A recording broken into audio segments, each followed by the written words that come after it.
Welcome to the Sixcast, a podcast where we discuss real-world strategies, tips, and stories that provide helpful insights for your digital transformation experience. Hello, my name is Waruna wkulawansha. I'm the CEO of Six Senses, an e-commerce and digital transformation agency, and the host of Sixcast, where we talk about technology, digital transformation, social economics, and personal growth. Today, we have Brandon Johnson, a technology leader and a culinary enthusiast, joining us from Toronto. Brandon, welcome to the show. Thank you for welcoming me.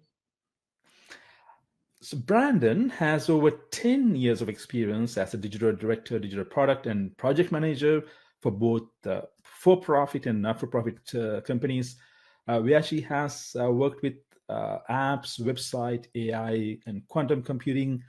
And she worked for some powerhouses like Nestle, National Geographic, Food Network. Impressive, by the way. And she has directed award-winning products, teams, and digital transformations over her career. And she's passionate about using innovation to improve lives. This is something important to me as well, where Brandon and I are going to be diving deeper into. Technology and innovation should be human-centric and solve human problems to make economic sense to the businesses. And she enjoys connecting with people about technology and diversity. And she's based in Toronto as well, DC. We want to talk about that as well. You predominantly seem to be in Toronto now, but we'll talk about that as well. And she loves exploring vibrant restaurants, cafe patios, and art. I want to talk about restaurants, actually. Brendan, again, welcome to the show. Thank you. Thank you. So this is going to be a loaded question.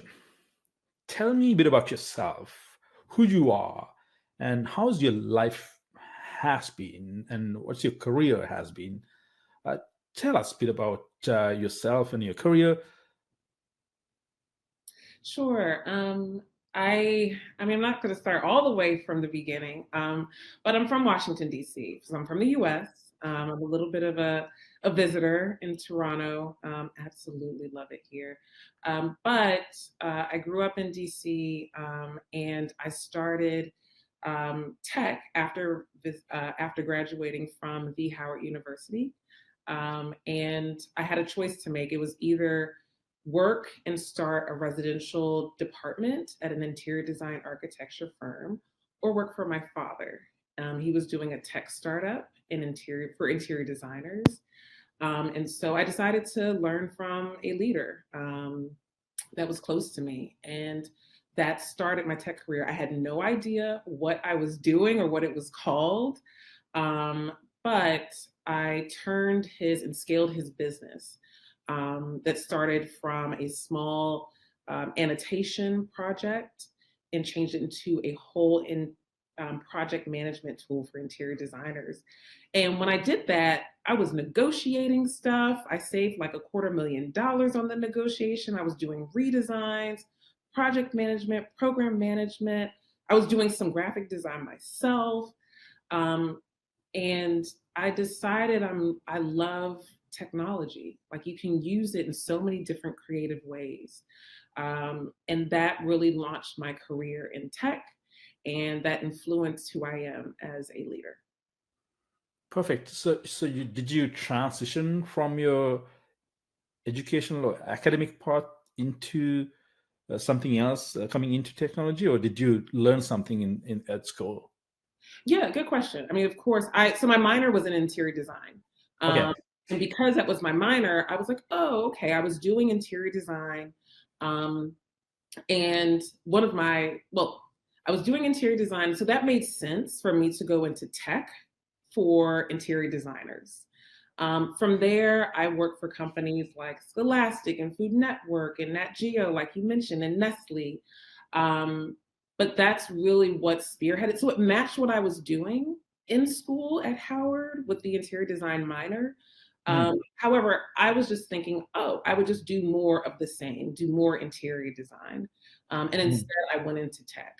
Although I still love interior design to this day, my personal, professional, like fun memories are interior designing a club in DC. Right.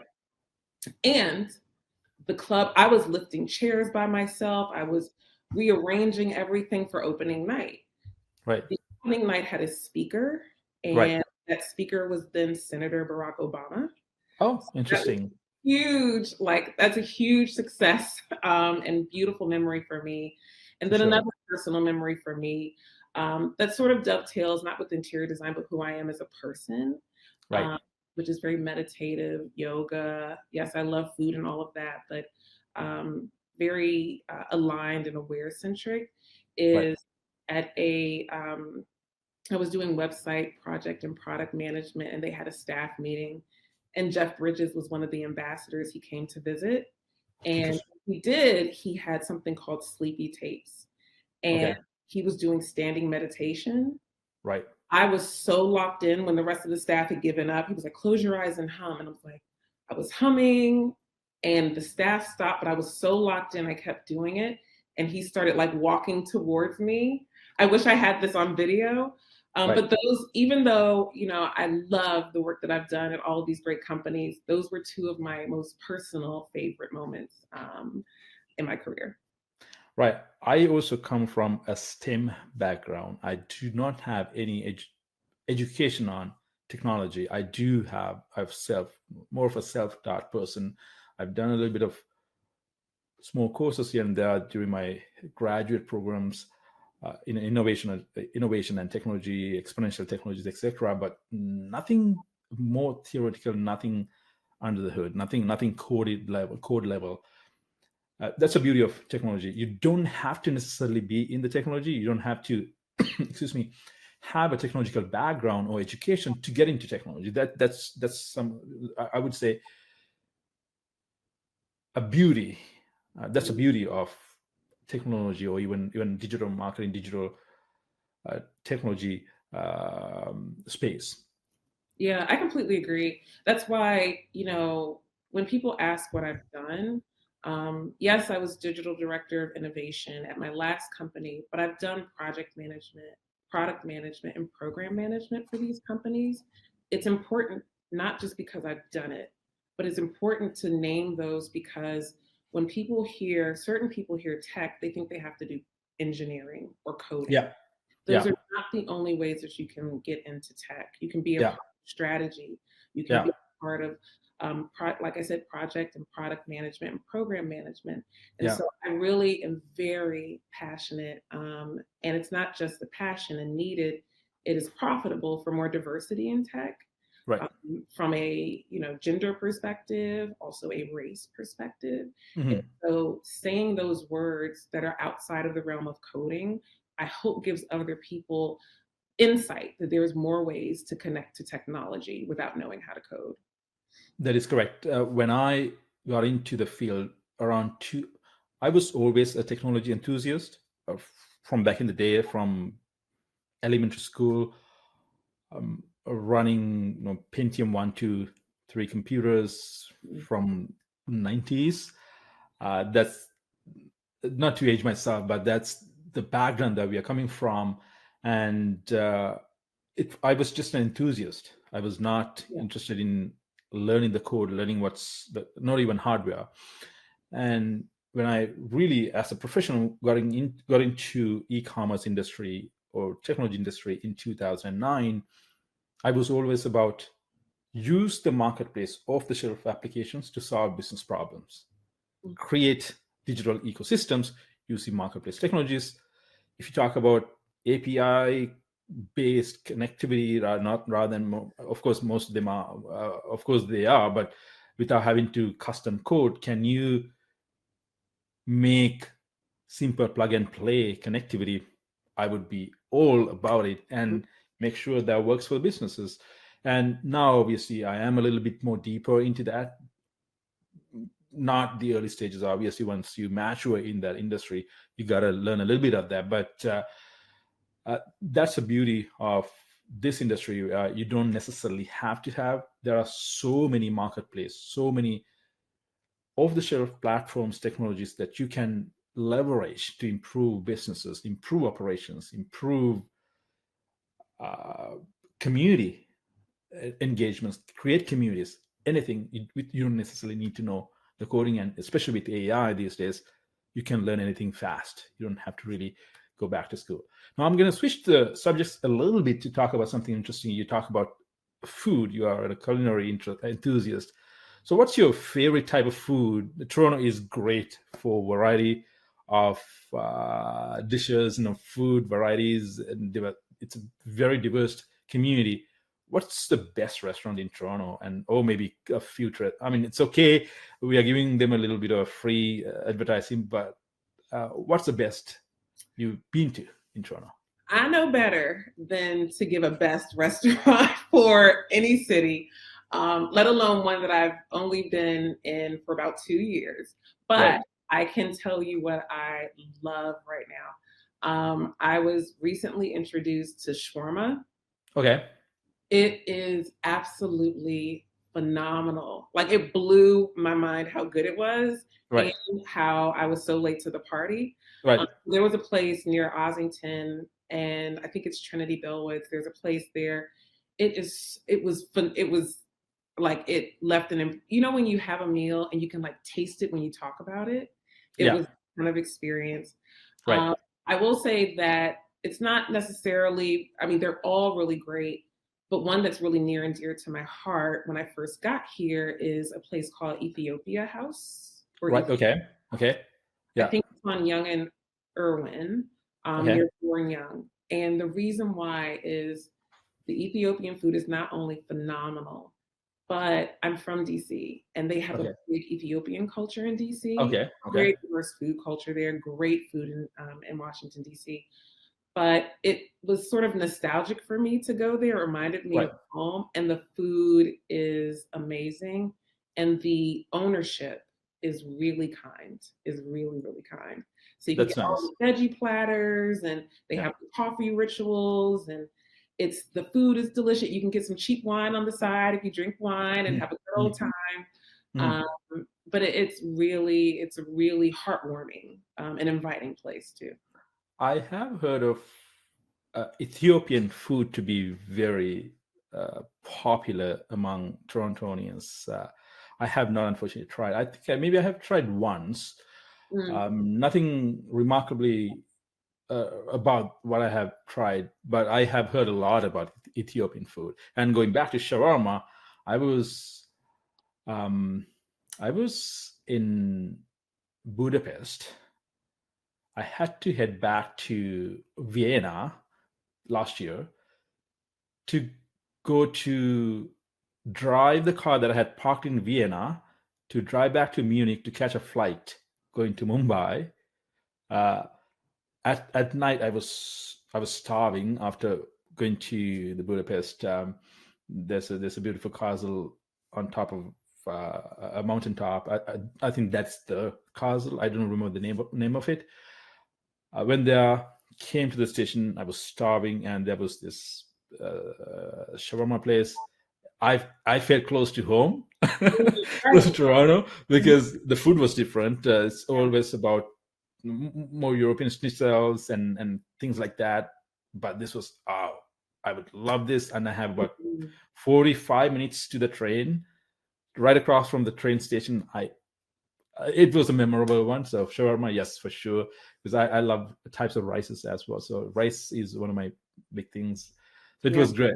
It was great, and especially in European countries, especially Germany too. Berlin, I tried some sort of a shawarma or some sort of a more Mediterranean type. It was great as Mm. well. So I can relate to that as well. Absolutely. Yeah. I went to culinary school too. So I call that I like did. graduate school. I Okay. did I did not code to become a chef. Right. So don't ask me to make a bunch of dishes, even though I did work in restaurants. But I Right. went to start a digital food media company called Eat Life. And it was Okay. a platform for people to share their passion and their love for food candidly, authentically. Mm. It was where I discovered myself as a leader, and where I was able Okay. to fuse two loves: technology by building Right. and creating the website, and food. And I grew a team from one person writing about food to about 12 people. Okay. And they were such an inspiration. such a good experience. And that's how I knew, like, it solidified for me, because that was Right. the job I had after I worked for the interior design company, Mhm. the SaaS startup. And Right. once I did that, I said, this is exactly what I want to do, because food and using art is like, that's the passion. But tech is the tool that can connect people. People were Right. finding the site, and Food Network eventually, it caught the eye of Food Network, and they selected me to start something similar for them. Yeah. Yeah. Yeah. So it's I mean, being able to combine your loves, I think, and really have a global reach and be creative. I think tech is how that's how I use tech, is really to allow it to inspire other people, connect other people, make an impact, but also be able to be creative. Yeah. That takes me to the next question, which uh, we talked about the human element, the experience behind the technology comes later. It comes after. It's about the human element. Whatever the whether it's a food, whether it's about experience, whether it's about sports, whether it's about content, it's about people. It's about experience. It's about the human element. And what I have noticed is talking about talking about this your particular job that you have done. It was ba- the focal point was the experience, so the food, having that community around it, and then you build technology to support that. Yeah. So if I were to apply the same example into a business, we talk about technology all the time. Despite lack of digital fluency, business leaders know that they need to transform, they need to improve to sustain their business. And specifically these days, post pandemic, where economy is uncertain, and the cost of managing a business is extremely high, businesses tend to put technology in place to resolve their problems. And there's a flaw in that. In my opinion, they need to put the human element or the strategy Mhm. first before technology. I have come across many businesses. We are a Canada digital adoption plan, digital advisor, certified digital advisor, and some of the businesses that we have come across, they've adopted this $100,000 a year ERP solutions. They don't have ERP experts in house, Mhm. thinking that technology is going to solve the problem. No, the strategy is going to solve the problem. And to support the strategy, support the vision, you need to have the technology in place. Tell me, what are your thoughts about it? How should a business adopt a technology? What's the correct way? What are your thoughts about what I believe in? Put strategy before technology, and put human elements before human experience before technology. Yeah, I mean, I agree with you. I do think it is important to understand what the problem is and understand what the vision is, right? If you're a leader, you also have to understand what you don't know. Yeah. You have to use tech. So, say if I'm the leader and CEO of a company, then maybe my altitude should be a little bit higher, where I really have a huge, holistic, comprehensive view of what the company's mission is and what the vision is. Um, Sometimes, though, when you're small and you're so tied to the company, you may feel like you have to do everything. Mhm. Technology is a niche, and it is a unique but widely used, powerful tool that it does require experts. And Yeah. so, as a leader, I'm sure that there are millions of different ways to do this. The way I find it most impactful is once you understand what the vision is and you have a champion for that vision, once you understand what the strategy is and you have departments that have their own strategies, Mhm. then you build tech to drive those goals, the goals of Right. business at a high level, and then the goals of whatever department, marketing department, partnerships department, um, etc. So it's really important, yes, to define what the vision is, and always keep that in mind when you have tech. Even if you're not the CEO, if you're a director, if you're the CTO, you always go back to, okay, I'm doing this because it's going to link and align with the vision. I'm doing this because this is the department's goals. The other part of that, though, a lot of people have a lot of goals, right? Exactly. You ask somebody, tell me what your number one goal is. I've done this a lot. I never get one, right? Right. And that's fair. That's fair. That's where you're at. But also, there's a difference between 1 and 10, and a leader also has to be able to say, here are the things that are the biggest return on investment and really align with the mission. And so here are our priorities. And that way, you can roadmap your tech.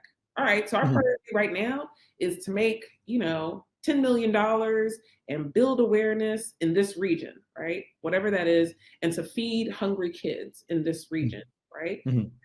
Goal number 1. That's for the short term. Let's do tech for that. But also understanding goals number 2 and goal number 3, you can then start saying, here's what tech is today. Here's 2 years from now. Here's 3 years from now. And if you really have the investment, you are able to experiment a little, which is a lot of fun, and say, here's what tech is 5 years from now. I presented at a nonprofit that I worked in. They asked me, the leadership team asked me to come in and come up with ideas that are good for right now, but then also go crazy. That's when I have the most fun. I came up with holograms, but also stuff like AI and wearables that exist today. So you have to have the strategy. That should be, a good percentage of where you focus your staff and your team. But also give a little percentage for experimenting and failing, the unknown, because that's how you'll stay at the leading edge of tech. I think, in other words, you want to allocate some resources for R&D in simple terms. So, experimenting, try things out, because not everything or not every initiative is meant to be successful.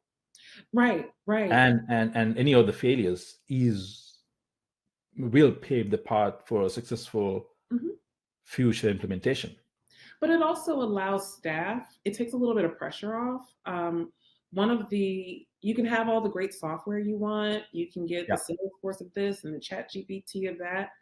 Also, it's staff adoption.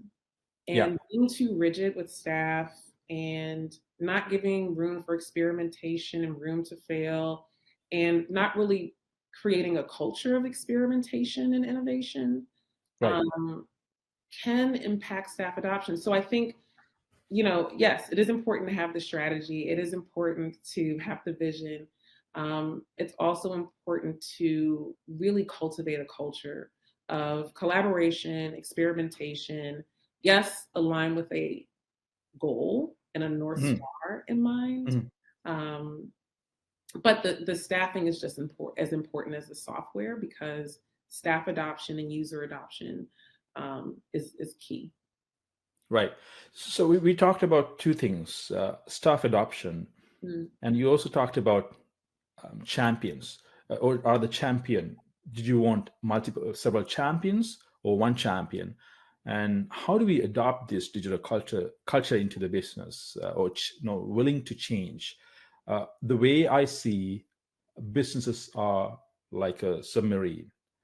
You cannot turn the way you want. There's so much inertia, like holding you down, anchoring you down, and it has to be done carefully with incremental changes. You got to do it slowly, and sometimes very well the team, sometimes the leader, sometimes the team. Eventually, it's about people. People could be the very hindrances, actually, for that change. So how do we adopt a culture of innovation? How do we adopt a culture of change, willingness to change, to adopt technologies? And we'll talk more about the champions. Did you want one champion? Who should that champion be? Would that be the head of the business or CTO of the business? or could be departmental champions. Tell me, what have you experienced in digital adoption, digital transformation projects that you've done in the past? Sure. For me, I've worked at mostly really big, medium to big size companies. So I understand it depends on the company size. And again, there's so many probably good answers to these questions in my experience, though. Usually it's not just one champion, right? Like there's a champion of the mission, right? There's the CEO, set the priorities for the people that work in partnership with this person, with him Right. or her. But you need to give your teams autonomy to be a champion of whatever department they own. Allow them to have ownership of it. I think that that's super important. And in terms of adopting,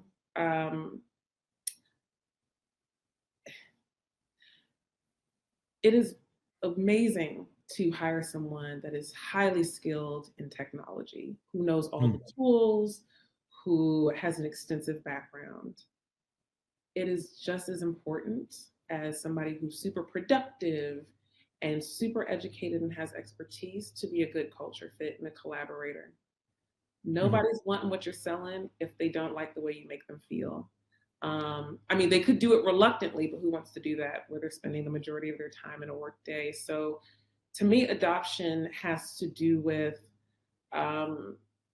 really being very clear about the goal and the problem that it's solving, right? Like, what's in it for me? Why do I already have, say, if I don't work in tech and you're telling me I have to use this new tool. Okay, so what about all my other projects? What about, what about my kids also that I have to take care of? What about the dog that's sick? So what's in it for them and how it aligns to their broader goal and then the company goal.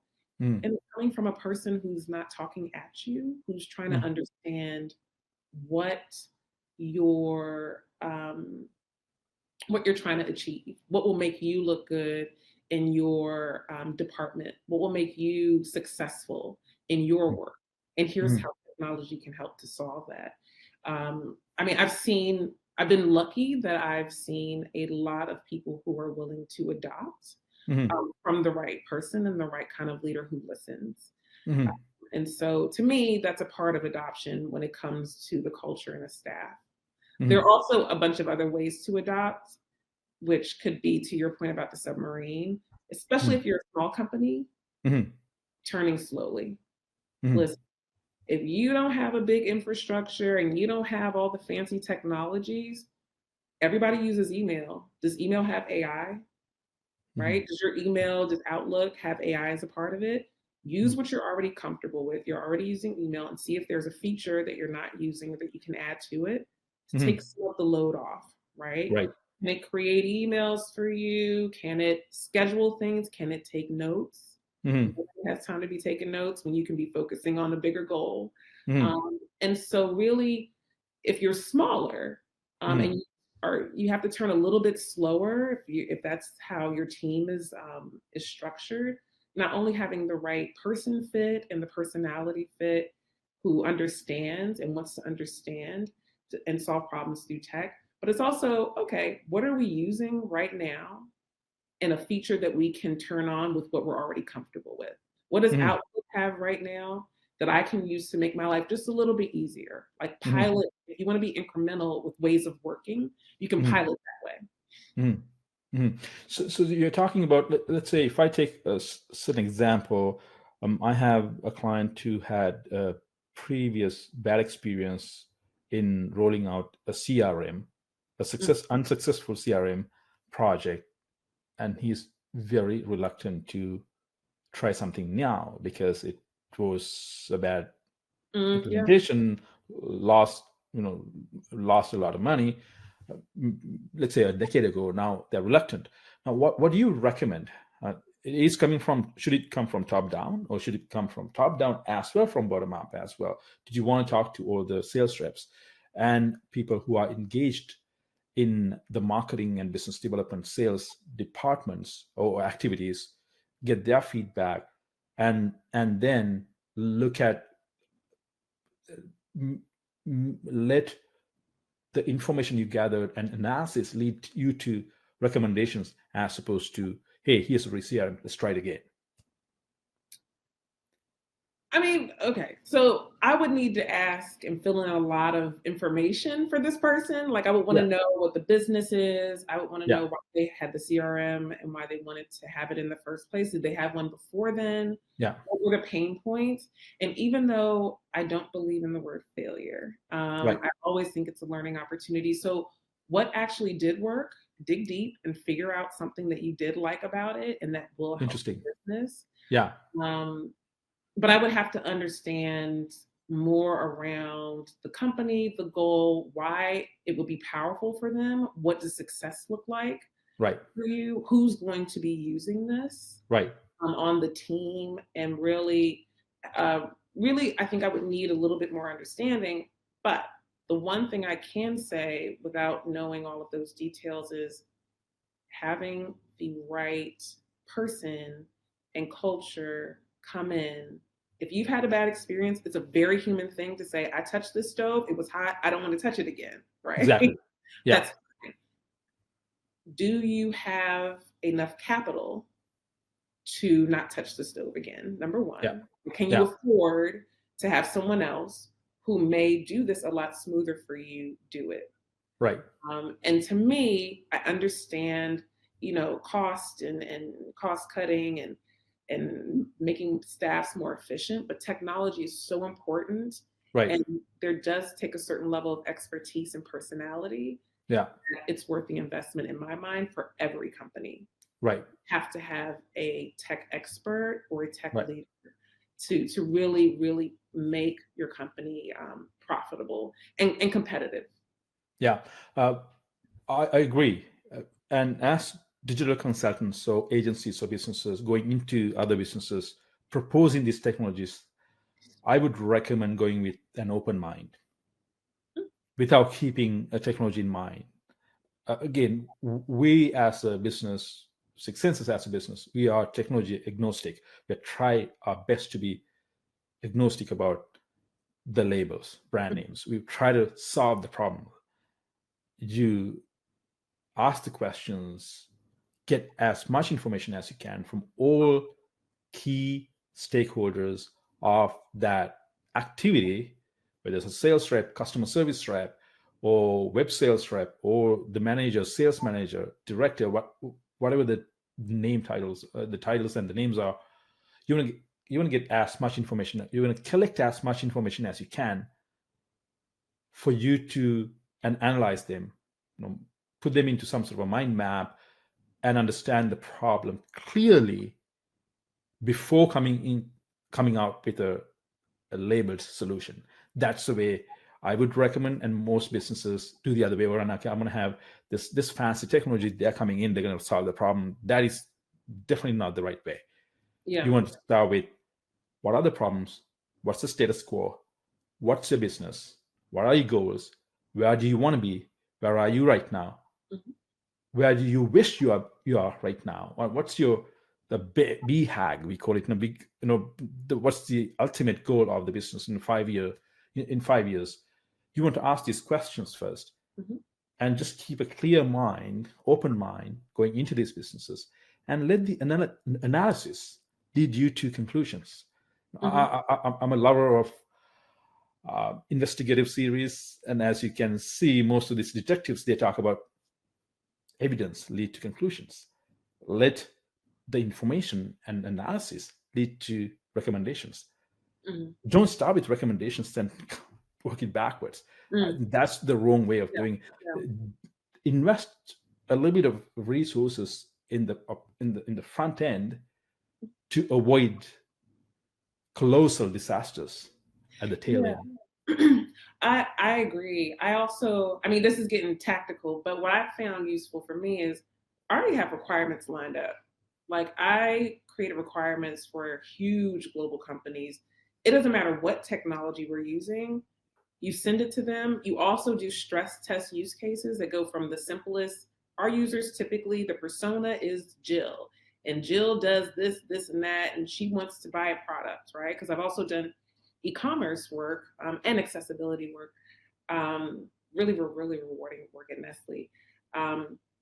But you create the persona and use cases, and you can negotiate with these companies. They want your business. They're going to try to sell you. Have them do a white label example and give you a free trial for X amount of time, right? If they really want your business, they'll look at the requirements. What I do is I usually send it to them with RFP, but a huge list of requirements based on what the business needs are, and like check yes, no, or make notes about an alternative, right?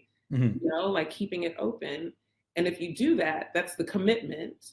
And so give me a sample product for me. And sometimes you can get a group of people from each team. I also find it's great to democratize tech by, if you have staff, and again, this leadership has to give them the capacity to prioritize this, but create a collective and a committee within teams. Here's what you need. Can you test this out? You know, I can test it all I want, but I want the person who's going to be using this on a regular basis, play with it a little bit. Tell me what you like. Tell me what you don't like. A totally different team, play with this a little bit. And I found that not only does it help to, you know, you match the requirements, it needs to have this kind of ADA accessibility.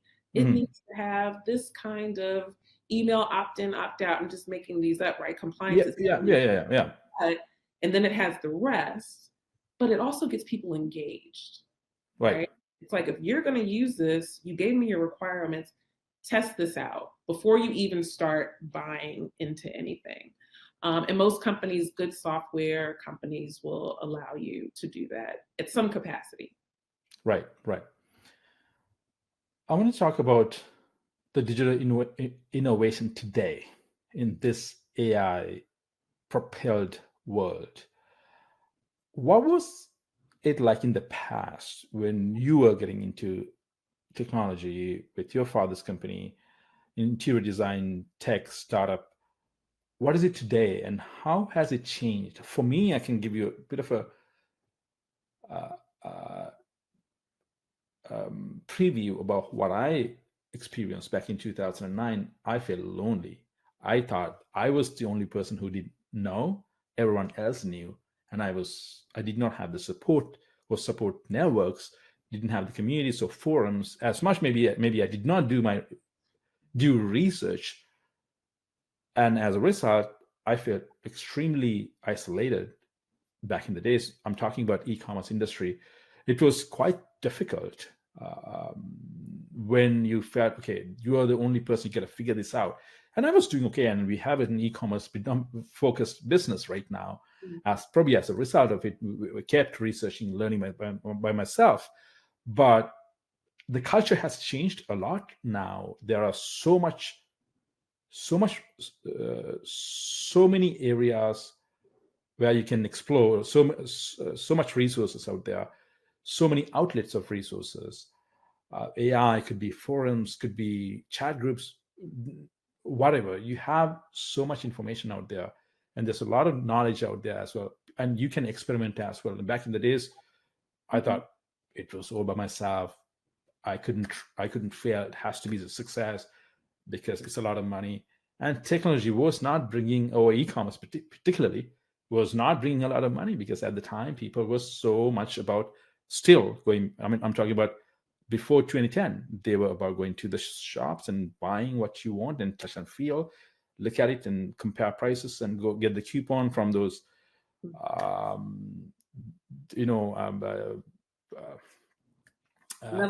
leaflets that you, get delivered to your doorstep. That's how it used to be. Now it's changed. And how? What do you see? I mean, I love Amazon. So as soon as there are two things. One is I've used it for a long time. I don't need to go to the mall if I don't have to. If I don't have to. Right. So I love that. Also, I wish I would have invested in the stock. Still opportunities to do that now. But your question about how has it changed since I started, I will say I'm really proud of the work that I did with the interior design company that my dad started. One, it was a blueprint for me to learn about how to be a leader. I really admire him in that. The second thing is that product could exist today. It was designed so well. But you're right. I was doing a lot of things because it was a SaaS startup. I was doing it on my own. I was doing some marketing work over here. I was negotiating, like I said, $250,000 savings to redesign and scale the whole thing. I was doing requirements. It was so much fun though. Like, I didn't give a damn. Like, I was like, let's do it. To me, work should be an easy challenge if you know what you're doing. And if you don't, and in tech, everybody's not going to know what they're doing at one point because there's going to be something new introduced that you don't know, right? And if you don't know, you should be having fun. So it should be easy, an easy challenge, and a fun challenge if you're not up to speed yet, right? If you're comfortable with your lack of awareness and not insecure about it. It was so well designed. It was so great. There was no generative AI that was a part of it. But again, that's how you scale stuff. Like it could have been scaled into that today. I see systems that are very, very similar to it. And it was almost acquired by one of the biggest home improvement companies, retailers in the country. Since then, I've worked with AI, but in the realm of, I've worked with AI more generatively, but before that, there was AI like Google Maps, right? That's a version of AI. It's not generative, but it's a version of AI. And then working, to your point, I worked in e-commerce, doing that for all Nestle brands in the US and some internationally, and then was able to use AI with e-commerce tools. So I was selecting the tools, creating the requirements, making sure the trains ran on time, aligning teams around what the goals were. And AI helped to do something that was strategic. And not just Nestle, this is for a bunch of different companies, personalization and speed. Right. And so it was able to, not only say, okay, we're going to make this tool to do what you want to do. We're going to make it easier for people to purchase a product. That's like the number one thing. And I love seeing the numbers go up because of this new tool that was implemented. Yeah. But we looked more holistically than that. We don't want a person to be one and done. We want to continue to sell to the person, right? And before, you would extrapolate the data. Usually there's a human element to analyzing the data, and then you do all of that stuff to continue and scale the user and consumer engagement. Right. But we selected a tool that had AI that helped to automate a lot of that, helped to personalize the e-commerce pieces. And so to me, not just AI, but even what I'm still learning about quantum computing, it is such a powerful accelerant. Right. It's such a powerful accelerant for things that you don't even think about. Right. And you can use it to add almost as a knowledge bank for yourself. I also think that it creates two things that at least I ask. I'm sure that it creates more questions than the two that I have. But one is, there has to be a deliberate and intentional diversity in AI. And how are companies doing this? And how are they measuring the success of that? It's becoming tangible to me that diversity needs to be a part of this AI revolution that we're going into. You're referring to mostly generative AI side of things? Absolutely. Absolutely. I play with tools all the time. When Google comes out with something, or try that out. I'm on the calls and all of that stuff. And I remember I was playing with a generative image tool, and I asked it, I put in display a beautiful Black woman. And most of the results that I saw had their clavicles protruding, very, very small. And that was most of them. That is an image of beauty, but that's not all Exactly. Yeah. image of beauty Yeah. is. And my hypothesis, it's not proven, was had diversity been in every level of tech, Mhm. from leadership decision making on down, you would lessen that risk. Mhm. I'm not going to say perfect. Yeah. And what eventually happened is, that was my experience. This was on a global scale. And so the tool had to be rolled back. So you're telling me you hired all these people, focused on them on this project, invested money to launch it, and now have to roll it back. My strong belief is that if you have diversity, you can launch it, you don't have to roll it back, and you can iterate on something that has inclusion incorporated into it. My other thought and question is, AI is so powerful. Yes, I can do project management and product management and program management and all these fancy director of digital innovation titles. So can AI. Yeah. They can do your call center for Yeah. you. They can do the coordinator Yeah. for you. Yeah. You can do your executive assistant. And by the way, they can do a CEO and CFO. All right. Right. And so I understand that in the short run, right? Like in the short view, okay, that will make staff more efficient, and we may lay off some people and save some money. Mhm. These companies need consumers. Mhm. When you're laid off, you're reducing purchasing power of these consumers. Yeah. If you keep doing this at scale, Right. nobody's going to be able to buy your Cheerios and your blue shirts and your glasses, and nobody's like, and I wonder, and I'm sure there are conversations about this, but I've been wondering this for a few years, because companies, even the big ones, are becoming leaner and Right. leaner. What are you doing to the consumer who needs to purchase the stuff when they don't have a role? That's a very Or interesting, role very interesting thought and way of thinking, actually. Yeah, if you keep cutting Yeah. off, our staff, what's going to happen to the consumers? Yeah, they're not going to have, I mean, hopefully everything works great, but you're reducing purchasing power. People are going to think, whereas to me, the beauty of tech and AI and quantum computing is to make things easier, make things faster. People are going to think a lot longer about buying X brand Right. name. They're going to think a lot longer about buying more of it. They'll use what they have and stretch it, right? That's not, to me, the goal of any company who's trying to sell a product. It is making an easy choice for a consumer to purchase your product, to feel good about purchasing your product. But these consumers typically have a job. Right. Yeah, we are always about improving the efficiencies. I'm a big one on that too. Yeah.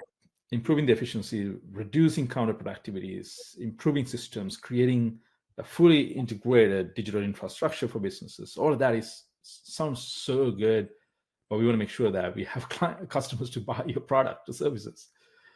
Unless we're going to complete a different economic system around the world, some sort of a universal. I don't want to go into that because there could be, it gets political, but that's a different topic for another day.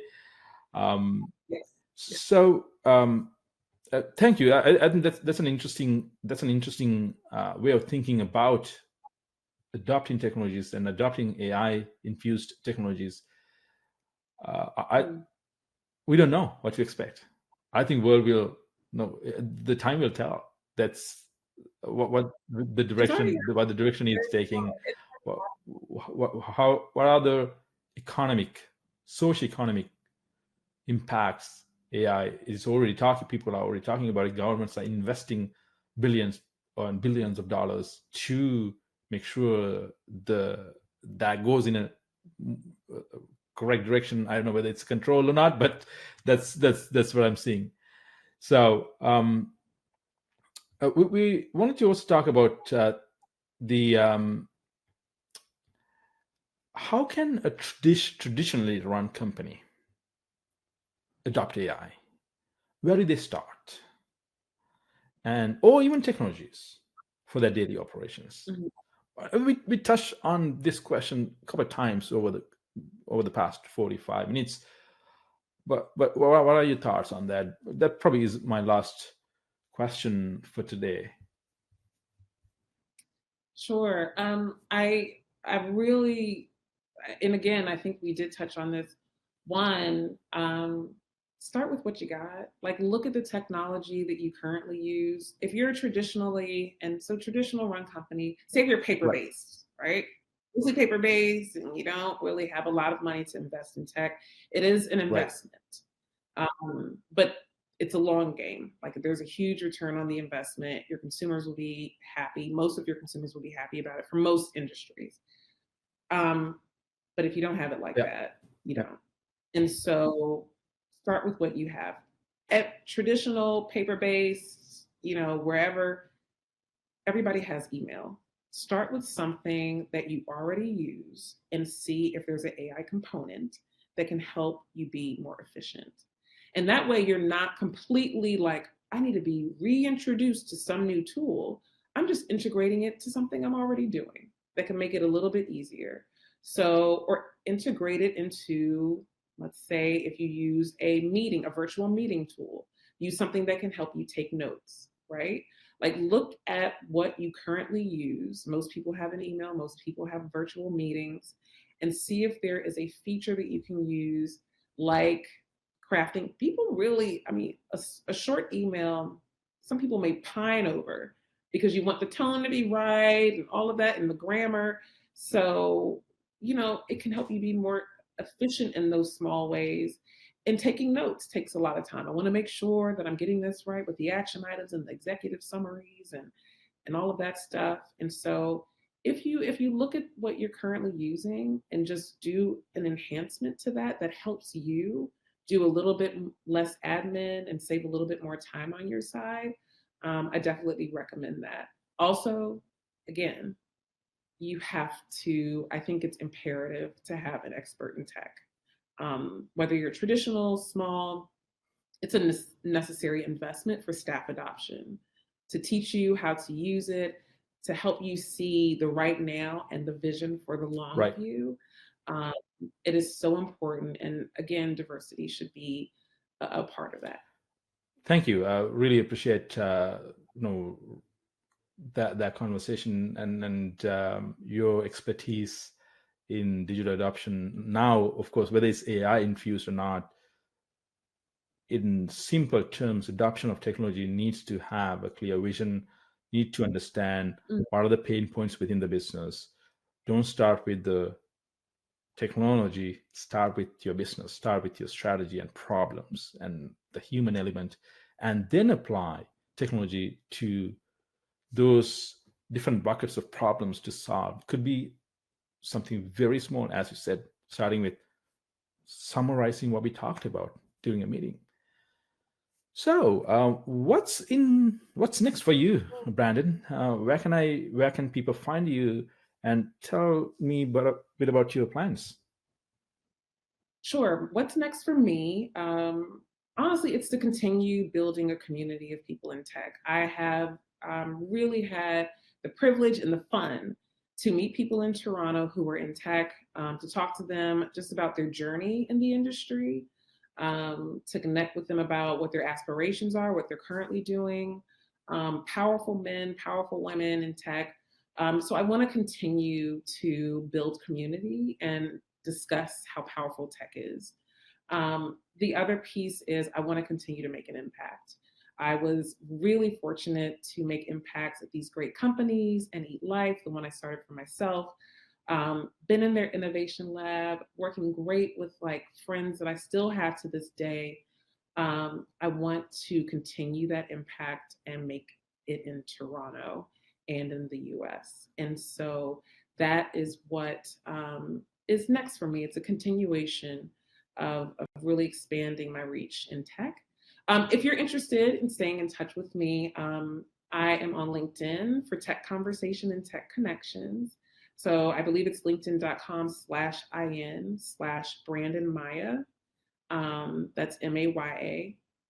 And then if you want to connect with me about my food journey and see cool food pics, I'm on Instagram at BMayaJ, BMayaJ. Beautiful. Thank you so much, Brandon, for sharing your expertise and insight on digital adoption, challenges businesses face with technology, and building digitally inclined culture.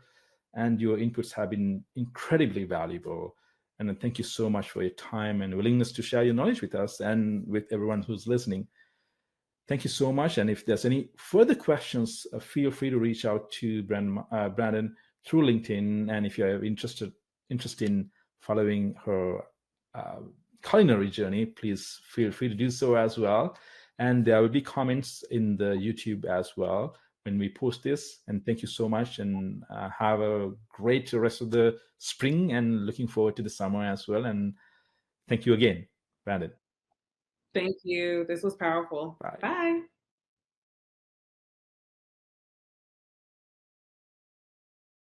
Thanks for listening to this week's episode of the Sixcast. We'd love to connect with you, so feel free to comment or reshare.